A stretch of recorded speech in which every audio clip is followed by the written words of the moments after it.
It might be said that the path of progress at the World Trade Center site runs right through a concrete staircase. But for those who were witness to so much death, so much trauma here almost 5 years ago, they are more than just stairs. The staircases embody an emotional will of people who survived using it, and also the rescue efforts and recovery efforts of those people that were there on site for basically a full year, recovering and cleaning up. They've been called the stairs to survival and are one of the few remnants intact and above ground on the site of the original World Trade Center complex. The Sphere, artist Fritz Koning's monument to peace that once stood at the center of the World Trade Center plaza, was damaged but also survived the 9/11 attacks. It is now off-site, on display since March of 2002 at the tip of Lower Manhattan in Battery Park. The Sphere and the Stairs, a monument and a means of escape. The Sphere is already a protected remnant of the World Trade Center. Preservationists hope the same will happen for these stairs along Vesey Street. Ken Lusbader credits the sturdy construction of the staircase and the fact that it connected to the subway system below for its survival. But Port Authority spokesman Steve Coleman says the answer is far more elusive.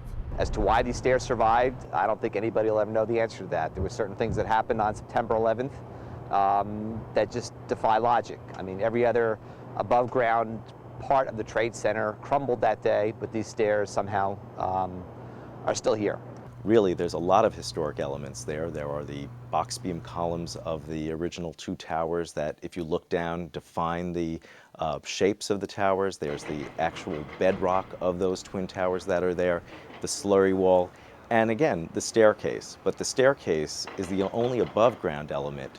It just hasn't been dealt with because right now construction in that area is put off for a number of years. What was put off is now back on track for the most part. In March, developer Larry Silverstein, who holds the lease to the property, reached an agreement with the owner of the site, the Port Authority, to move forward with construction. My home, sweet home, God bless America. As a grand opening ceremony welcomes the first rebuilt World Trade Center structure, Building 7, into the Lower Manhattan skyline, there's an urgent push by preservationists to save the visible reminders of what once stood on these 6.4 hectares of land. In early May, the National Trust for Historic Preservation placed the stairs on its annual list of America's 11 most endangered places.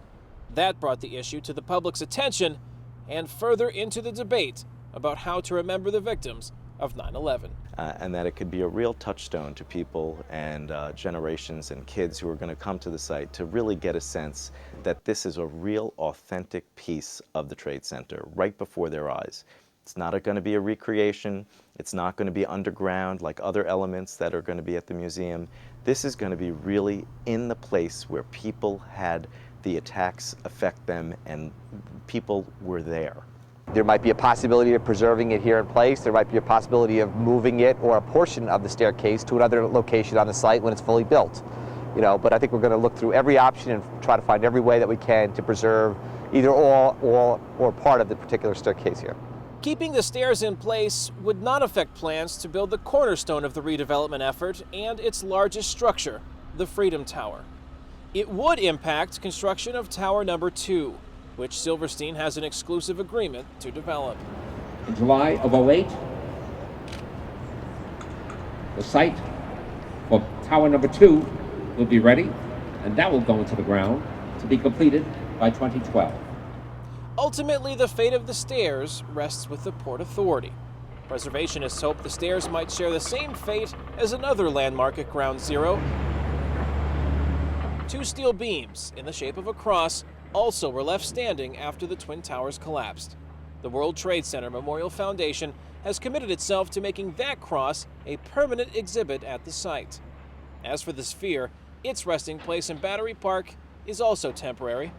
There are no final plans yet for its permanent home. Kane Fairbaugh, VOA News, New York.